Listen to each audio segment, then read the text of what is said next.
ಮಾಜಿ ಉಪರಾಷ್ಟ್ರಪತಿ ಜಗದೀಪ್ ಧನ್ಕರ್ ಅವರು ರಾಜೀನಾಮೆ ನೀಡಿದ್ದು ಯಾಕೆ? ಇದುವರೆಗೂ ಈ ಪ್ರಶ್ನೆ ರಾಜಕೀಯ ವಲಯದಲ್ಲಿ ಪ್ರತಿಧ್ವನಿಸ್ತಾ ಇತ್ತು.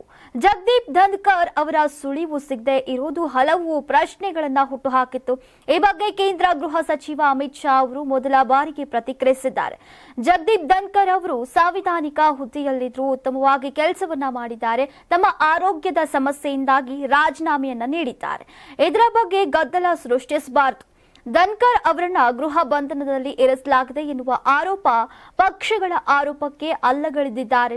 ಸತ್ಯ ಮತ್ತು ಸುಳ್ಳಿನ ವ್ಯಾಖ್ಯಾನಗಳನ್ನ ಕೆಲ ವಿರೋಧ ಪಕ್ಷಗಳ ಹೇಳಿಕೆಗಳ ಆಧಾರದಲ್ಲಿ ಮಾಡಬಾರದು ಅಂತ ಅಮಿತ್ ಶಾ ಅವರು ಹೇಳಿದ್ರು. ಇನ್ನು ಗಂಭೀರವಾಗಿ ಅಪರಾಧಕ್ಕಾಗಿ 30 ದಿನಗಳ ಕಾಲ ಜೈಲಿನಲ್ಲಿರುವಂತಹ ಪ್ರಧಾನಿ, ಮುಖ್ಯಮಂತ್ರಿಗಳು, ಸಚಿವರು ತಮ್ಮ ಹುದ್ದೆಯನ್ನ ಕಳೆದುಕೊಳ್ತಿದ್ದಾರೆ ಅಂತ ಆಶಿಸುವ 130ನೇ ತಿದ್ದುಪಡಿ ಮಸೂದೆಯನ್ನ ಸಮರ್ಥಿಸಿಕೊಂಡಿದ್ದಾರೆ. 5 ವರ್ಷಗಳಿಗಿಂತ ಹೆಚ್ಚು ಶಿಕ್ಷೆಯಾಗುವ ಜನಪ್ರತಿನಿಧಿ ಈ ಹುದ್ದೆಯನ್ನ ತೊರೆಯಬೇಕಾಗತ್ತೆ.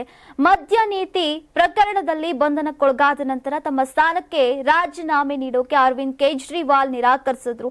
ಈ ಬಗ್ಗೆಯೂ ಮಾತನಾಡಿದ ಅಮಿತ್ ಶಾ, ಈ ಮಸೂದೆ ಜಾರಿಯಲ್ಲಿದ್ದಿದ್ರೆ ಕೇಜ್ರಿವಾಲ್ ರಾಜೀನಾಮೆ ನೀಡಬೇಕಾಗ್ತಿತ್ತು ಅಂದ್ರು. ಕೇಜ್ರಿವಾಲ್ ಹೊರ ಬಂದ ಬಳಿಕ ಸಾರ್ವಜನಿಕರು ಪ್ರತಿಭಟನೆಯನ್ನು ಆರಂಭಿಸಿದ್ರು. ಈಗ ನೈತಿಕತೆ ಆಧಾರದ ಮೇಲೆ ರಾಜೀನಾಮೆಯನ್ನ ನೀಡಿದ್ರು. ವಿರೋಧ ಪಕ್ಷಗಳಿಗೆ ತಮ್ಮ ಅಭಿಪ್ರಾಯಗಳನ್ನ ಮಂಡಿಸೋಕೆ ಅವಕಾಶವನ್ನ ನೀಡಲಾಗಿದೆ. ಅವರು ತಮ್ಮ ಅಭಿಪ್ರಾಯ ಮಂಡಿಸೋಕೆ ಮಾತನಾಡೋಕೆ ಬಯಸದಿದ್ರೆ ಮುಂದಿನ 4 ವರ್ಷಗಳವರೆಗೆ ಯಾವುದೇ ಕೆಲಸದಲ್ಲಿ ಸಹಕರಿಸದಿದ್ರೆ ಈ ದೇಶ ನಡೆಯೋದಿಲ್ವಾ?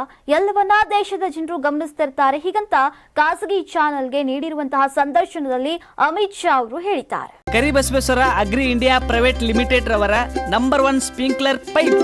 ನಾನು 86 ಕೆಜಿ ಇದ್ದವಳು 71 ಕೆಜಿ ಬಂದಿದ್ದೀನಿ. ವಯಸ್ಸಾದ್ಮೇಲೆ ಸ್ಮಾರ್ಟ್ ಆಗಿ ಕಾಣ್ತೀರಾ ಅಂದ್ರೆ ಜಿನ್ನಿ. 126 ಕೆಜಿ ವೇಟ್ ಇದ್ದು ನಾವು ಈಗ 114 ಕೆಜಿ ಲೆಕ್ಕ ಬಂದಿದ್ದೀವಿ. ಯಾವುದೇ ಸೈಡ್ ಎಫೆಕ್ಟ್ ಆಗಿಲ್ಲ. 84ರಿಂದ 50 ಕೆಜಿ ಬಂದೆ. ಆಮೇಲೆ ಸಣ್ಣಗೆ ಫಿಟ್ ಆಗಿದ್ದೀನಿ. ಅದಕ್ಕೆ ನಾನು ಯೂಸ್ ಮಾಡ್ತಾ ಇರೋದು ಜೀನಿ ಸ್ಲಿಮ್.